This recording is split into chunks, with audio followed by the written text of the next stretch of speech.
Mini train restaurant mutton biryani वाला। बहादुर का एक होटल था जिसमें उसकी मटन बिरयानी के लोग दीवाने थे। होटल गांव के चौराहे पे था, जिस वजह से उस गांव में आने वाले और जाने वाले सभी को होटल पता था। बहादुर की मटन बिरयानी खाने लोग दूर दूर के गांव से आते थे। एक दिन एक ग्राहक होटल में आकर मटन बिरयानी खाता है और बहादुर से कहता है, अरे वाह बहादुर जी, आपके हाथों में तो जादू है। बिरयानी तो बहुत खाई, लेकिन ऐसी मटन बिरयानी मैंने कहीं पे नहीं खाई। बहुत स्वादिष्ट बनी है मटन बिरयानी। बहुत बहुत शुक्रिया साहब, आप जैसे खाने वाले शौकीन लोगों की वजह से तो मुझे इतनी इज्जत मिलती है। और मटन बिरयानी के साथ साथ आपका स्वभाव भी बहुत अच्छा है बहादुर जी। ऐसा कहकर वो ग्राहक चला जाता है। कुछ दिन यूं ही बीत जाते हैं। बहादुर का मटन बिरयानी का होटल भी अच्छे से चल रहा था, लेकिन तभी एक दिन टीवी पर न्यूज आती है कि किसी बीमारी की वजह से पूरे देश को बंद किया जा रहा है। ये सुनते ही सारे लोगों में चर्चा का विषय फैलने लगता है। लोग अपनी अपनी राय देने लगते हैं। तब बहादुर कहता है, अरे ये ऐसे कैसे पूरे देश को ही बंद कर सकते हैं? हमारे जैसे लोग जो रोज की रोजी रोटी काम करके कमाते हैं, उनका क्या होगा? अरे भाई बहादुर, अब क्या कह सकते हैं। देखते ही देखते पूरा देश बंद किया जाता है। बहादुर का परिवार था। होटल बंद होने की वजह से उसकी भी रोजी रोटी बंद हो चुकी थी।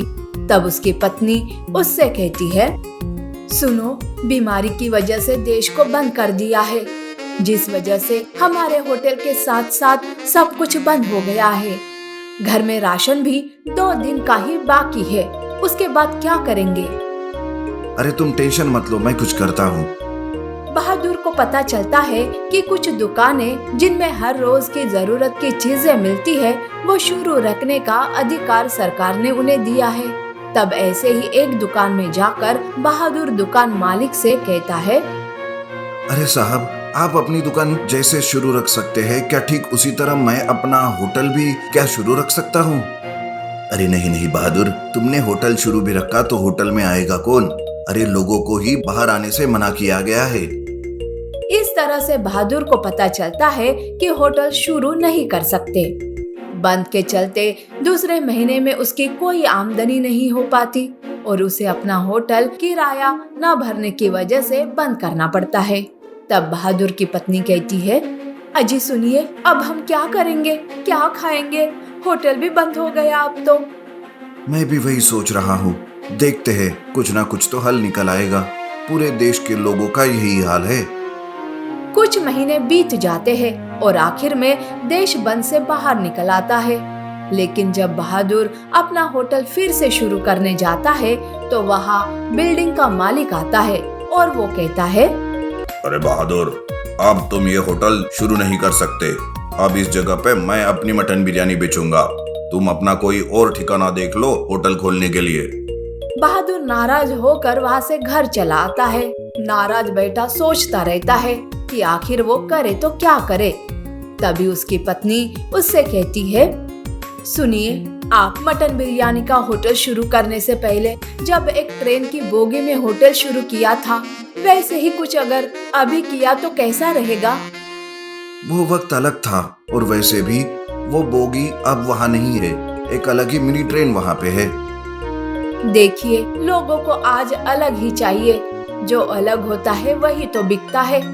आप एक बार कोशिश तो कीजिए। ठीक है, तुम कहती हो तो कोशिश करके देखता हूँ। बहादुर भी अपनी पत्नी के कहने पर कोशिश करने में जुट जाता है। वो मिनी ट्रेन में अपना मटन बिरयानी बेचना शुरू करता है, लेकिन वो यहीं पे नहीं रुकता। बहादुर को पता था कि मिनी ट्रेन का रूट शहर के भीतर से हर वार्ड में जाता है, इसीलिए वो सरकार से परमिशन लेकर मिनी ट्रेन को चलाते हुए शहर के हर वार्ड में मटन बिरयानी बेचने लगता है। ये देख एक आदमी कहता है, अरे बहादुर जी, आप तो चलते फिरते बिरयानी बेचने लगे। अब अच्छा हुआ, शहर के चौराहे पर आकर खाने की अब कोई जरूरत नहीं।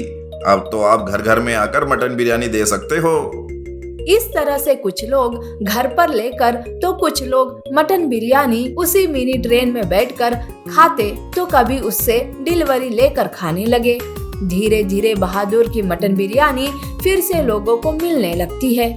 लेकिन अब बहादुर यही नहीं रुकता और वो मिनी ट्रेन को सारी बोगियों में कुर्सी टेबल लगवाकर पूरा का पूरा चलता फिरता होटल ही खोल देता है। उधर पुराने होटल में लोगों का जाना ही बंद हो जाता है और बहादुर के पुराने सारे ग्राहक मटन बिरयानी का स्वाद लेने मिनी ट्रेन रेस्टोरेंट में ही आने लगते हैं। गोट एटीएम वाला। बलरामपुर नाम के गांव में गजोदर नाम का एक आदमी मटन बेचने का काम करता है। उसका एक शौक रहता है, वो पूरे बदन पर गहने पहनता है और वैसे ही घूमता भी है। उसका ये शौक दिन ब दिन ज्यादा ही बढ़ता है। उसे देखकर लोग भी बड़े हैरान होते हैं। लेकिन गजोदर को अब और गहने चाहिए होते हैं जो इस धंधे में वो कमा नहीं पाता। ये सोचकर वो दूसरा धंधा करने की सोचता है, लेकिन उसे समझ नहीं आता कि करे तो क्या करे। तभी उसकी नजर उसके पास बांधी हुई एक बकरी पर पड़ती है। अरे वाह, अगर इस बकरी के अंदर मैं बैठ सका तो मैं नया धंधा शुरू कर सकता हूँ। दूसरे ही दिन गजोदर एक रिमोट से चलने वाली बकरी बनाता है और उसके अंदर बैठकर एक गांव में जाता है। वो धीरे धीरे बकरी के जैसे चलकर लोगों के पास जाता है और उनसे कहता है, सुनो भाई गांव वालों, मैं आपसे कुछ कहना चाहता हूँ। बोलती हुई बकरी को देखकर सब लोग परेशान होते हैं। एक मानिक नाम का आदमी बकरी से पूछता है, अरे ये क्या, तुम बकरी होकर इंसानों के जैसे बात कैसे कर सकती हो? देखो भाइयों, मैं तुम सब गांव वालों की मदद करने यहाँ आया हूँ। मुझे डायरेक्ट भगवान ने खास तुम गांव वालों की मदद करने के लिए भेजा है। तभी एक दूसरा आदमी पूछता है, लेकिन तुम हमारी कैसी मदद कर सकते हो? तुम लोगों के पास जितने भी पैसे हो या गहने वो तुम मुझे खिलाओगे तो मैं उसका डबल आप लोगों को दूंगा। जैसे कि अगर आपने मुझे 1000 रुपए खिलाए तो मैं आपको 2000 रुपए दूंगा, और अगर आपने सोने का गहना जैसे कि माला मुझे पहनाई तो मैं उसे भी डबल करके आप लोगों को दूंगा। क्या सही में ऐसा हो सकता है? हाँ, इसलिए तो मुझे भगवान ने तुम्हारे गांव में ही भेजा है। अगर आप लोगों को यकीन नहीं है तो ठीक है, मैं दूसरे गांव चला जाता हूँ और वहाँ के लोगों की मदद करता हूँ। वो दूसरा आदमी फिर से कहता है, नहीं नहीं, तुम कहीं मत जाओ, हम सबको यकीन है तुम पर। तो फिर ठीक है, जल्दी जल्दी से रुपए या गहने लेकर आओ और मुझे दे दो। ऐसा कहते ही गांव के लोग जल्दी से घर जाकर रुपए लेकर आते हैं और एक लाइन में लगते हैं। पहले मानिक 1000 रुपए बकरी को खिलाता है। बकरी वो रुपए अंदर लेकर मानिक को 2000 रुपए वापस देती है। ये देखकर सारे गांव वालों को बकरी के कहने पर पूरा यकीन हो जाता है और वो सब ज्यादा से ज्यादा रुपए बकरी को खिलाकर डबल ले जाने लगते हैं। कुछ लोग तो अपने बीवी के गहने लेकर आते हैं और बकरी को पहनाते हैं। बकरी उसके गहने भी डबल करके वापस कर देती है। पूरा दिन भर लोगों के पैसे और गहने डबल करने के बाद रात होती है और गजोदर वापस चला जाता है। इधर गांव के लोग घर जाकर अपने डबल हुए पैसों और गहनों को अच्छे से देखते हैं तो उनको पता चलता है कि वे सब नकली है। अरे ये क्या, ये रुपए तो नकली है। अरे मैं लुट गया, मैं बर्बाद हो गया। इधर गजोदर कभी इस गांव में कभी उस गांव में करते करते काफी सारा रुपया और गहने कमाता है। लेकिन एक दिन एक सांबा नाम का आदमी बकरी को नए गांव में पकड़ लेता है। अरे वाह, तुम तो वही बोलने वाली बकरी हो ना जो पैसे लेकर डबल करके देती हो? हाँ हाँ, मैं वही हूँ। बोलो, तुम्हें भी करने हैं क्या पैसे डबल? हाँ हाँ, लेकिन डबल नहीं, मुझे तो सारे के सारे चाहिए। मतलब मैं समझा नहीं। मतलब ये कि तुम जब पैसे खाकर डबल दे सकते हो तो इसका मतलब तुम्हारे पेट में बहुत सारा रुपया होगा। मैं तुम्हें एक मटन वाले को ही बेच दूंगा और उससे काफी सारा रुपया लूंगा। ऐसा कहकर सांबा बकरी को लेकर एक मटन वाले के पास जाता है और उसे बकरी के बारे में सब कुछ बता देता है। ये सुनते ही सब गांव वाले उस मटन वाले के आजू बाजू में खड़े होते हैं। वो मटन वाला भी 1 लाख रुपए सांबा को देकर बकरी को खरीदता है। उसे जैसे ही काटने वाला होता है, बकरी जोर से चिल्लाती है, अरे नहीं, मुझे मत मारो, मैं कोई भगवान से भेजी हुई बकरी नहीं हूँ। मैं तो तुम सबके जैसा एक मामूली सा आदमी हूँ जो लालच में आकर बकरी एटीएम बन गया हूँ। मुझे माफ कर दो भाइयों, मुझे माफ कर दो। वो मटन वाला गजोदर को बकरी के अंदर से बाहर निकालता है और सारे लोग उसे पकड़कर खूब पीटते हैं। गजोदर फिर कभी दोबारा ऐसा काम नहीं करता और गांव छोड़कर चला जाता है। Underground mutton shop. राजापुर नामक गांव में किशन नाम का एक मटन का व्यापारी रहता था। उसका एक अंडरग्राउंड का मटन शॉप था। वह मटन बहुत सस्ते दाम में बेचा करता था, क्योंकि वह मरे हुए बकरियों का मांस बेचा करता था। इस बात से अनजान बहुत सारे लोग मटन बहुत ही सस्ते भाव में मिल रहा है इसलिए उसी के पास से खरीदा करते थे। एक दिन एक कस्टमर आता है और कहता है, किशन जी, मुझे 1 किलो मटन चाहिए। आप अपने अंडरग्राउंड मटन शॉप से लाकर मुझे दीजिए। इस गांव में आपके अलावा कोई और इतने सस्ते दाम में नहीं देता। इसका कारण क्या है? आप इतनी सस्ती भाव में मटन क्यों बेचते हैं? ऐसा कुछ नहीं है भाई, मैं बाकी व्यापारियों की तरह मुझे लाभ कमाने का लालच नहीं है। कस्टमर को मैं भगवान स्वरूप मानता हूँ और मैं उन्हें धोखा नहीं देता। उनको खुश रखना ही मेरा पहला कर्तव्य है। आजकल की दुनिया में आप जैसे अच्छे व्यापारी बहुत कम देखने को मिलते हैं। लाभ के बारे में ना सोचकर कस्टमर के सुविधा के अनुसार व्यापार करना आपको ही आता है। ठीक है साहब, अभी चलता हूँ। आप और आपकी मटन शॉप हमेशा सलामत रहे।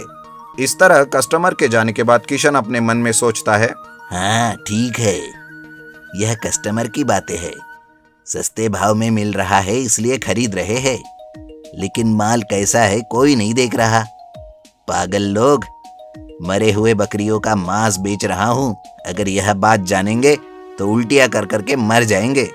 मैं और मेरा व्यापार हमेशा सलामत रहे, ऐसे दुआ भी देकर जाते हैं। अगर मैंने ज्यादा भाव बढ़ा दिया ना, यही लोग मुझे डांटते हुए आएंगे। बेकार कहीं के। तभी उसी शाम राजा जी नाम का एक कस्टमर किशन की दुकान में आता है। उसे देखकर किशन अपने मन में सोचता है, अरे अब क्या करूं? मटन तो खत्म हो गया। अब यह पूछेगा तो क्या दूंगा? हाँ, ये ठीक रहेगा। मैं इसे कुत्ते का मांस दे देता हूँ। किशन जी, मुझे 1 किलो मटन दीजिए ना।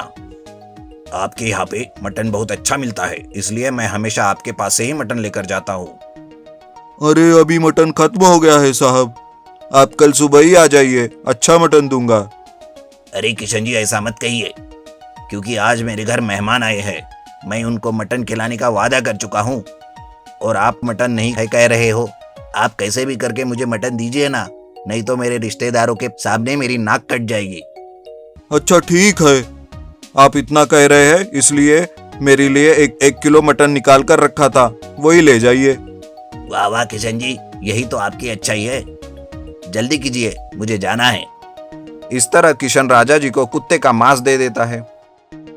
उसके अगले दिन राजा जी को उल्टियां शुरू हो जाती है और उसकी बात भी बंद हो जाती है। वो कुत्ते की तरह भौ भौ करके चिल्लाने लगता है। इस बात की राजा जी पुलिस स्टेशन में शिकायत करता है। पुलिस इंस्पेक्टर कहता है, कौन हो आप? आपकी क्या कंप्लेंट है? आपको किस तरह सहायता कर सकते हैं? राजा जी कहते हैं, कौन हो आप? कुत्ते की तरह क्यों भौंक रहे हो? इंसान की तरह बातें करो ना, क्या ही ये मजाक? अरे ये क्या मजाक है? पुलिस स्टेशन को आकर कुत्ते की तरह क्यों भौंक रहे हो आप? कांस्टेबल, तुरंत इसे लॉकअप में डाल दो और इसकी धुलाई कर दो, तब जाकर इसकी पोल खुलेगी। पुलिस की यह बातें सुनकर राजा जी डर जाते हैं और हाथ जोड़कर पेपर और पेन लेकर उस पर अपना नाम और उसके साथ जो भी धोखा हुआ है उस पेपर पर लिखकर कंप्लेंट कर देता है। पुलिस राजा जी को हॉस्पिटल में पहुंचाते हैं और अपना भेष बदल कर किशन के शॉप में कस्टमर की तरह जाकर 1 किलो मटन लेकर आते हैं और उसकी जांच करवाते हैं। तब यह साबित हो जाता है कि वह कुत्ते का मांस था। तुरंत ही किशन को अरेस्ट कर लेते हैं।